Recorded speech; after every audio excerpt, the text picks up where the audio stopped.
హల్లెలూయా! దేవునికి మహిమ కలుగును గాక. దేవుని వాక్యం చదువుకుందామండి. కీర్తన గ్రంథం 5వ అధ్యాయము కొన్ని వచనాలు చదువుకుందాం. యెహోవా, నా మాటలు చెవిన పెట్టెము, నా జ్ఞానం మీద లక్ష్యముంచుము. నా రాజా, నా దేవా, నా ఆర్తధ్వని ఆలకించుము. నిన్నే ప్రార్థించుచున్నాను. యెహోవా, ఉదయమున నా కంఠస్వరము నీకు వినపడనిమ్ము.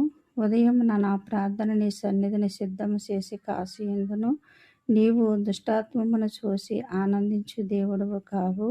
చెడుతనమునకు నీ యొద్ద చోటు లేదు. డాంబికులు నీ సన్నిధిని నిలవలేరు. పాపము చేయవారందరూ నీకు అసహాయములు. అబద్ధమాడవారిని నీవు నశింపజేయుదువు. కపటము చూపి రహస్యము జరిగించువారు యెహోవాకు అసహాయులు. నేనైతే నీ కృపాతిశయమును బట్టి నీ మందిరములో ప్రవేశించెదను. నీ ఎడల భయభక్తులు కలిగి నీ పరిశుద్ధాలయము దిక్కు చూసి నమస్కరించెదను. యెహోవా కొరకు పొంచియున్న వారిని బట్టి నీ నిత్యానుసారముగా నన్ను నడిపించుము. నీ మార్గమును నాకు స్పష్టముగా కనపరచుము. వారి నోట యథార్థత లేదు. వారి అంతరంగము నాశనకరమైన గుంట.